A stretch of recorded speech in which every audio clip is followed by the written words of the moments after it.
Good morning बच्चों। आज हम रीड के टॉपिक जो रीड के लिए बहुत ही इम्पोर्टेंट है, जिसका नाम है त्रिभुजों के गुणधर्म के बारे में पढ़ेंगे। चलिए दोस्तों, शुरू करते हैं हम एक नया टॉपिक, त्रिभुजों के गुणधर्म। इसमें हम त्रिभुजों के कोणों के संबंधित जो नियम है वो पढ़ेंगे और जो भुजाओं के संबंधित नियम है वो पढ़ेंगे। जैसे मैं आपको बता दूं त्रिभुज क्या है, इसके कितने अवयव होते हैं, कोणों के नामों को कैसे बताते हैं, इसके भुजाओं के नामों को कैसे बताते हैं और इसके शीर्षों को किससे बताते हैं, वो मैं आपको बता देता हूँ। तो एक त्रिभुज में 3 शीर्ष होते हैं जिसके नामों को हम ए बी सी अंग्रेजी के बड़े अक्षरों के द्वारा बता सकते हैं।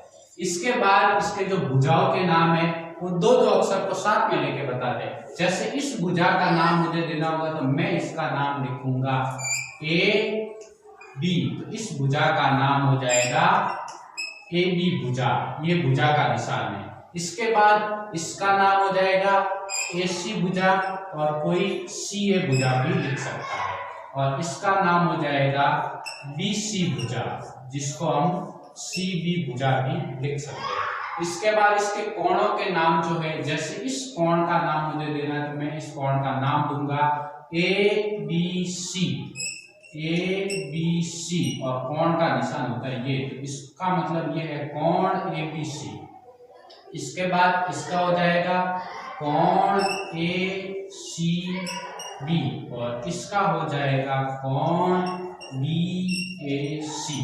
तो एक त्रिभुज में 3 शीर्ष होते हैं, 3 भुजाएं होती है और 3 ही उसके अंतः कोण होते हैं। दोस्तों चलो आगे बढ़ते हैं हम।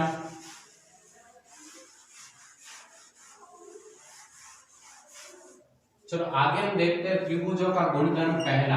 त्रिभुजों का पहला गुणधर्म ये बताता है कि एक त्रिभुज के तीनों अंत कोणों का योग, ये मान लो कोण ए, ये मान लो कोण बी और ये मान लो कोण सी, इन तीनों की जोड़ जो है वो 180 डिग्री होती है। कोण ए प्लस कोण बी प्लस कोण सी बराबर 180 डिग्री, ये इसका पहला गुणधर्म है।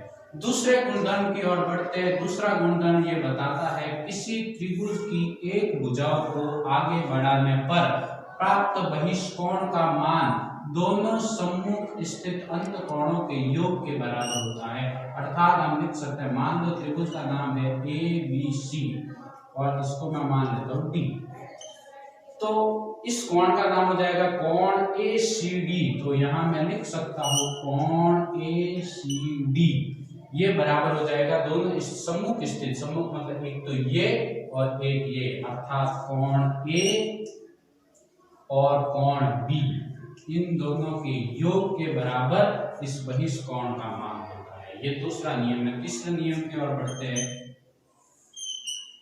तीसरा नियम यह है कि एकांतर रूप से बढ़ाओ। मान लो इस भुजा को यहां आगे बढ़ा दिया, इसके बाद इस भुजा को मैं यहां आगे बढ़ा दूं और इस भुजा को मैं यहां आगे बढ़ा दूं, तो मुझे जो 3 बहिष्कोण प्राप्त हो रहे हैं, एक तो ये, एक ये और एक ये, मान लो मैं इनका नाम दे देता हूं x, y और ये z।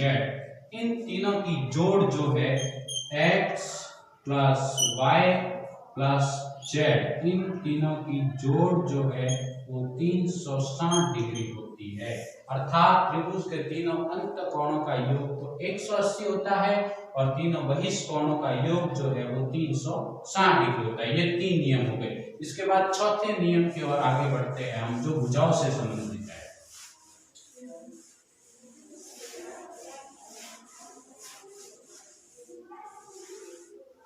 चौथा नियम ये है कि किसी त्रिभुज में, मान लो ये ए, ये बी और ये सी है, मान लो इस कोण बी के सामने वाली भुजा को मैं बी नाम देता हूँ, कोण ए के सामने वाली भुजा को ए नाम देता हूँ और सी के सामने वाली भुजा को सी, स्मॉल सी नाम देता हूँ। तो इसमें जो 2 भुजाओं का योग जो है, त्रिभुज, एक त्रिभुज में हमेशा 2 भुजाओं का योग तीसरे से अधिक होता है। अर्थात ए और बी की जोड़ हमेशा सी से ज्यादा होगी। इसी तरह बी और सी की जोड़ हमेशा ए से ज्यादा होगी और इसी तरह ए और सी की जोड़ हमेशा ई से ज्यादा होगी। ये त्रिभुज का एक गुणधर्म है, ये हमेशा त्रिभुज इस नियम का पालन करेगा। अब पांचवा जो गुणधर्म है इसका वो ये बताता है दोस्तों, इसको एक वापस ड्रॉ करता हूं। ये मान लो ए है, ये बी है, ये सी है। ए के सामने वाला ए, बी के सामने वाला बी और सी के सामने वाला स्मॉल सी। तो इसमें त्रिभुज की दो भुजाओं का अंतर जो है वो तीसरे से हमेशा कम होता है, अर्थात A minus B is less than C और b minus C is less than A और a minus C is less than b। त्रिभुज हमेशा इसका भी पालन करेगा। इसके बाद अगला नियम है जो समकोण त्रिभुज से संबंधित है। वो नियम ये है कि किसी समकोण त्रिभुज में, मान लो ये समकोण त्रिभुज है, ये है a, ये है b और ये है c। इस समकोण त्रिभुज में ये जो लाइन है इसको बोलते हैं हम कर्ण। जो 90 डिग्री के जो सामने वाला है वो हमेशा कर्ण होता है और वो समकोण त्रिभुज में हमेशा सबसे लंबी भुजा होती है। तो ये कर्ण जो है वो सबसे लंबा होता है और बाकी ये दो जो है वो कर्ण से छोटे होते हैं। इसको मैं दो नाम दे देता हूँ। इसको मान लो ये आधार भुजा नाम देता हूँ, इसका नाम है आधार, और ये जो खड़ा है इसका नाम देता हूं मैं लंब। तो एक समकोण त्रिभुज में तीन भुजा होती है। जो ये 90 डिग्री के सामने वाली है ये हमेशा लंबी होती है और इसको बोलते हैं कर्ण। और ये जो ये भुजा है 90 डिग्री के, एक तो लंब होता है और एक आधार होता है। आप किसी को भी लंब और किसी को भी आधार दे सकते हैं। तो इसमें नियम ये रहता है कि कर्ण जो है उसका वर्ग मतलब कर्ण का स्क्वायर, मतलब कर्ण इंटू कर्ण, वर्ग का मतलब होता है उसको उसी से गुणा करना। तो कर्ण का वर्ग जो है वो आधार के वर्ग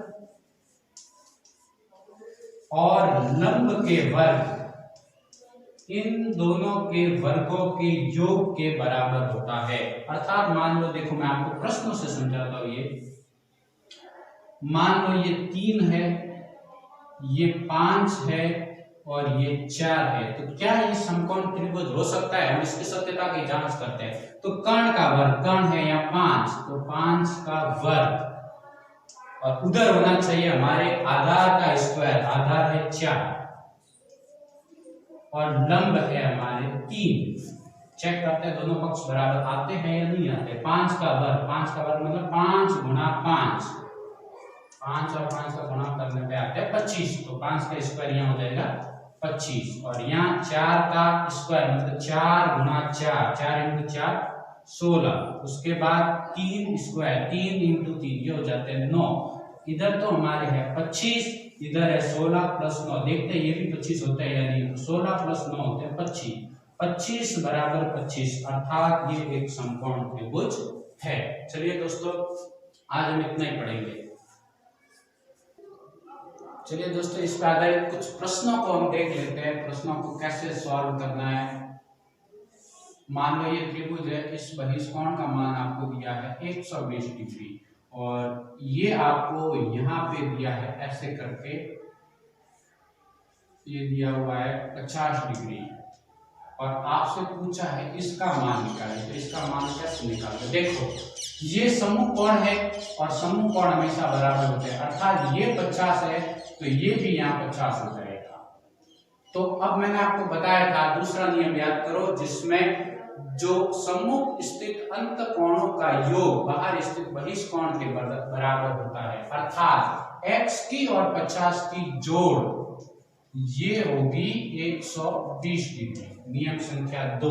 इसके बाद अब देखो इस समीकरण बन गया। इस समीकरण को सॉल्व करने के लिए हम क्या करेंगे, इस 50 को इस तरफ भेज देंगे। इस तरफ भेजने पे यहाँ x रहेगा और ये प्लस के 50 है, उधर जाके माइनस के 50 बन जाएंगे। तो 120 माइनस 50 ये हो गया आपके 70 डिग्री। तो x का मान आया 70। अब दूसरा उदाहरण यहाँ पे लेते हैं हम।